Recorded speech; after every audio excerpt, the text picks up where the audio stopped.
திருப்பாவை பாடல் 20. திருப்பாவை பாடல் 20.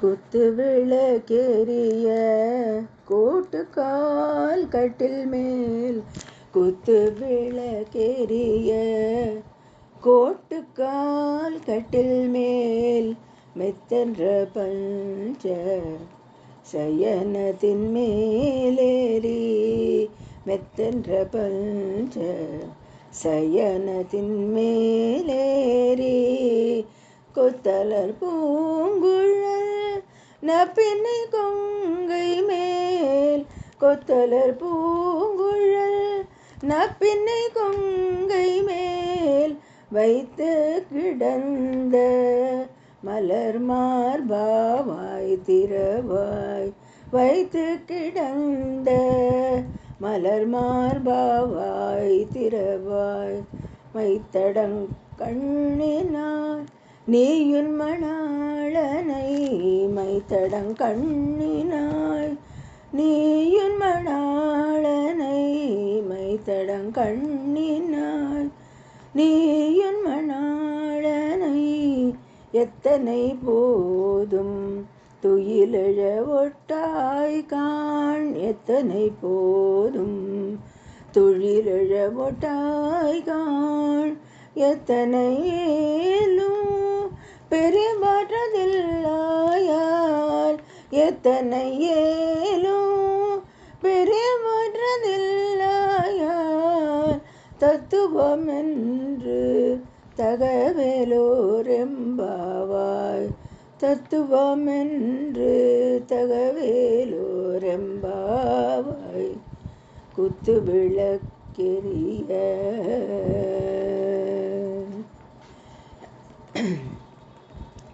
விளக்கம். பஞ்சசயனம் என்பது அன்னத்தின் தூரிகை, இலவம் பஞ்சு, பூக்கள், கோரை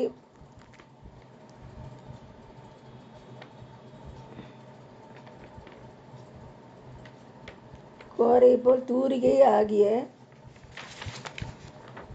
ஐவகை புல் பொருட்களால் செய்யப்பட்ட மெத்தையில் தன் மனைவியின் மார்பின் மீது தன் தலை வைத்து தூங்குகின்றான் கண்ணன். எழுவானா? அவன்தான் எழ விடுவானா? ஆனாலும் கண்ணன் ஓரக்கண்ணால் தன் பக்தைகளை பார்க்கிறானாம்.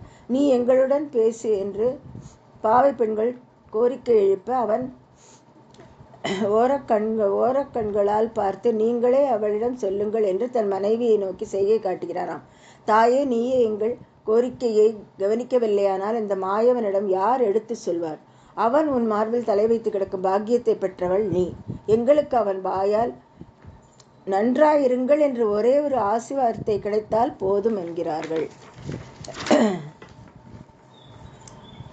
பஞ்சசயனம் என்பது அன்னத்தின் தூரிகை, இலவம் பஞ்சு, பூக்கள், கோரைப்புல், மயில் தூரிகை ஆகிய ஐவகை புல் பொருட்களால் செய்யப்பட்ட மெத்தையில் தன் மனைவியுடன் மார்பின் மீது தலை வைத்து தூங்குகின்றான் கண்ணன். எழுவானா? அவன்தான் எழவிடுவானா? ஆனாலும் கண்ணன் ஓரக்கண்ணால் தன் பக்தைகளை பார்க்கிறானாம். நீ எங்களுடன் பேசு என்று பாவை பெண்கள் கோரிக்கை எழுப்ப, அவன் ஓரக்கண்களால் பார்த்து, நீங்களே அவளிடம் சொல்லுங்கள் என்று தன் மனைவியை நோக்கி செய்கை காட்டுகிறானாம். தாயே, நீயே எங்கள் கோரிக்கையை கவனிக்கவில்லையானால் அந்த மாயவனிடம் யார் எடுத்து செல்வார்? அவன் உன் மார்பில் தலை வைத்து கிடக்கும் பாக்கியத்தை பெற்றவள் நீ. எங்களுக்கு அவன் வாயால் நன்றாயிருங்கள் என்று ஒரே ஒரு ஆசி வார்த்தை கிடைத்தால் போதும் என்கிறார்கள்.